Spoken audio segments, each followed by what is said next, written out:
کیجئے مصلوب کے قادر مطلق اور جلالی نام میں میری طرف سے آپ سب کو سلام۔ شکر گزاری کرتے ہیں کہ خدا نے آج پاسٹر شہزاد بوٹا کو آپ کی خدمت میں حاضر ہونے کا موقع دیا۔ زمانہ طالب علمی کے اندر یہ بات تمام طلباء کی زندگی کا حصہ رہتی ہے کہ جو بچے کلاس کے اندر شور مچاتے ہیں ان کو سزا ملتی ہے، لیکن کبھی کبھی ایسا بھی ہوتا ہے کہ اگر کوئی شخص خاموش رہے اور موقع پر بات نہ کرے تو اسے بھی سزا ملتی ہے۔ جی ہاں، آج ہمارا موضوع ہے خاموشی کی سزا۔ شاید کچھ کے نزدیک یہ موضوع تھوڑا مختلف ہو کہ خاموشی کی سزا کیوں، لیکن اگر بروقت بولا نہ جائے تو یقیناً سزا ملتی ہے۔ آج بائبل مقدس کے اندر سے جس کتاب کا چناؤ کیا گیا ہے وہ سلاطین کی کتاب ہے، جس کے اندر اسرائیل کے بادشاہوں کا بیان ہے، واقعات کو بیان کیا گیا ہے۔ اور بائبل مقدس کے اندر دوسرا سلاطین اور اس کا 7واں باب، اس کے اندر ایک ایسا واقعہ ہے جس میں آج ہمارا موضوع موجود ہے، خاموشی کی سزا۔ میں چند اور باتیں اس موضوع کے متعلقہ کرنا چاہتا ہوں۔ جب ہم اس 7ویں باب کے اندر حالات و واقعات کو دیکھتے ہیں تو یہ واقعہ سامریہ کا ہے۔ سامریہ اسرائیل کا دارالخلافہ، دارالحکومت۔ سامریہ کی حالت یہ ہے کہ سامریہ میں کال ہے، بھوک لوگوں کی زندگی کو کھا رہی ہے۔ میں یوں کہوں گا کہ اس علاقہ کے اندر بھوک کا یہ عالم ہے کہ لوگ اپنے بچے کھا رہے ہیں۔ اس قدر مصیبت، پریشانی کہ لوگ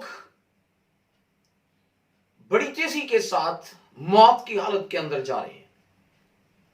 اور اسی صورتحال کے دیکھتے ہوئے شاہ ارام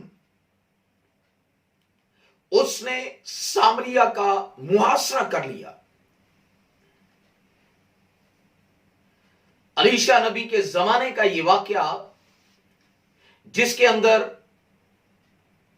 کال اپنے عروج پر تھا، اور ایسا ہوا کہ اس زمانہ کے اندر الیشا نبی کے پاس ایک شخص آیا ہے جو شاید اسے قتل کرنے کے لیے آیا ہے۔ بادشاہ نے اسے بھیجا ہے کہ نبی کو قتل کر دے۔ آئیے بائبل مقدس کے اندر سے دوسرا سلاطین اس کا 7واں باب دیکھتے ہیں۔ اس کی پہلی آیت جب پڑھیں تو لکھا ہے، تب الیشا نے کہا تم خداوند کی بات سنو۔ خداوند یوں فرماتا ہے کہ کل اسی وقت کے قریب سامریہ کے پھاٹک پر ایک مسکال میں ایک پیمانہ میدا اور ایک ہی مسکال میں 2 پیمانے جو بکے گا۔ انسانی عقل اس بات کو تسلیم نہیں کرتی کہ شہر کے اندر وبا ہے، کال پڑا ہوا ہے، لوگ اپنے بچے کھا رہے ہیں، لیکن اتنا سستا میدا، اتنا سستا جو ایسا ممکن ہی نہیں ہے۔ تب اس سردار نے جس کے ہاتھ پر بادشاہ تکیہ کرتا ہے، مرد خدا کو جواب دے کر کہا کہ اگر خداوند آسمان میں کھڑکیاں بھی لگا دے تو بھی کیا یہ بات ہو سکتی ہے؟ اس نے کہا سن، تو उसे अपनी आंखों से देखेगा पर उसमें से खाने ना पाएगा। नबी उससे कहता है ऐसा होगा, लेकिन तू अपनी आंखों से देखेगा पर उससे खाने ना पाएगा। अब यहां से वह वाक्य शुरू होता है कि उसी जगह पर जहां से फाटक में दाखिल होते हैं 4 कोढ़ी थे। वो 4 कोढ़ी जिंदगी और मौत की कशमकश के अंदर हैं और वो आपस में बात करते हैं कि हम यहां बैठे बैठे क्यों मरे। अगर हम कहें कि शहर के अंदर जाएंगे तो शहर में काल है, भूख है, भूखे मर जाएंगे, और अगर यहीं बैठे रहेंगे तो मरना तो हमने है। सो आओ हम अरामियों के लश्करगाह को चलें। अगर वो हमको जीता छोड़े तो हम जीते रहेंगे, और अगर वो हमको मार डाले तो हमको मरना ही तो है। वो जिंदगी और मौत की कशमकश के अंदर अरामियों के खैमों की तरफ चल पड़े। वो अरामी जिन्होंने सामरिया का मुहासरा किया है, सामरिया को शिकस्त देना चाहते हैं, लेकिन इसी से बाइबल मुकद्दस के अंदर सूरत हाल मुख्तलिफ है। जैसे जैसे ये कोढ़ी अरामियों के लश्करगाह की तरफ जाते हैं, देखते हैं कपड़े बिखरे पड़े हैं, बर्तन पड़े हुए हैं, चीजें जो है वो आगे पीछे पड़ी हुई हैं, और ये डरते डरते उनके खैमों में गए हैं, लेकिन वहां पर उन्हें कोई इंसान नजर नहीं आता। और उन्होंने क्या किया, खैमा के अंदर गए हैं तो इन्होंने पहला काम यह किया कि ये भूखे थे, इन्होंने खाया पिया, वहां से सोना और चांदी चुराया और छुपा दिया। फिर दूसरी बार आए, वही किया, फिर तीसरी बार। जब तीसरी बार आए हैं तो ये आपस में बात करते हैं। आइए देखिए क्या बात करते हैं। लिखा है 9वीं आयत के अंदर, फिर वो एक दूसरे से कहने लगे, हम अच्छा नहीं करते। वो आपस में बात करते हैं, हम अच्छा नहीं करते। आज का दिन खुशखबरी का दिन है और हम खामोश हैं। अगर हम सुबह की रोशनी तक ठहरे रहे तो सजा पाएंगे, यानी खामोश रहने की सजा पाएंगे। जी हां, खामोशी की सजा। अगर इनके पास जो कुछ है उसकी खबर ये बादशाह के घराने को नहीं देते तो सजा पाएंगे। अब ये अपनी खामोशी को तोड़ने के लिए और खामोशी की सजा से बचने के लिए इन्होंने रुख किया है ताकि बादशाह के घराने को खबर दें, ताकि नबी के मुंह से निकला हुआ कलाम पूरा हो। मुकद्दस के अंदर लिखा है कि खुदा अपने बंदा की बात को मट्टी में मिलने नहीं देता, वो अपने नबियों की कदर करता है। सो यहां पर खुदा ने अपने नबी के मुंह से निकले हुए कलाम की कदर की है। मेरे जीजा, इसको पहचानिएगा। आप जाने जैसा नबी ने कहा है, खुदा ने वैसा कर दिखाया मौजज़ाना तौर पर।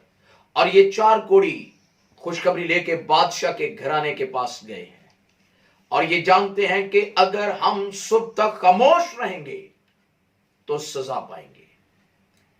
मेरे अजीजों, आज इन हालात के अंदर मैं आपको बताना चाहता हूं, आपके पास जो कुछ भी है खामोश ना रहिएगा।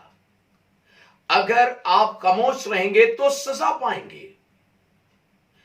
आपके पास खुशखबरी है, मसीह की खुशखबरी, आसमान से उतरी रोटी की खुशखबरी। इसलिए अपने आप को रोकिएगा नहीं।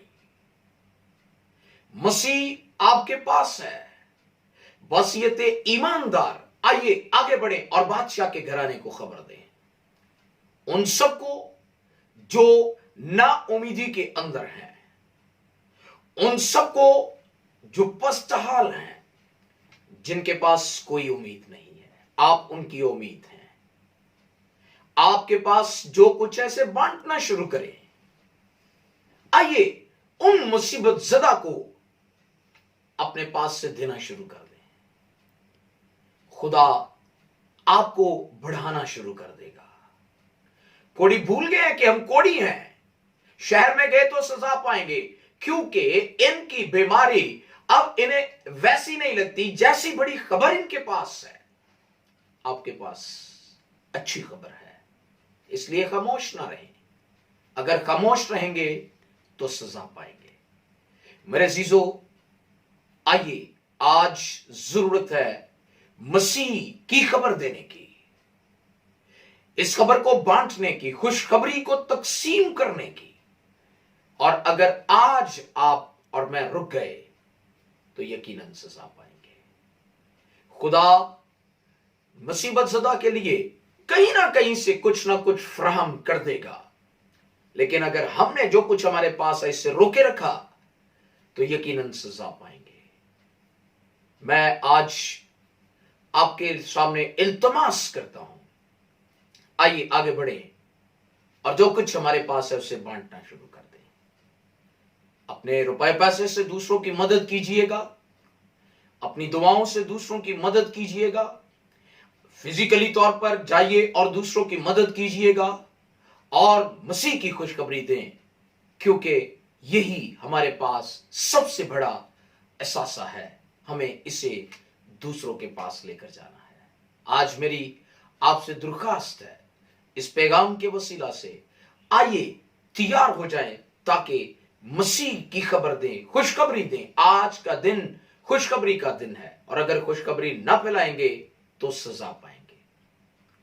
मेरा यकीन मुतलिक है कि आप जो कुछ आपके पास है उसको दूसरों के साथ जरूर बांटेंगे। God bless you.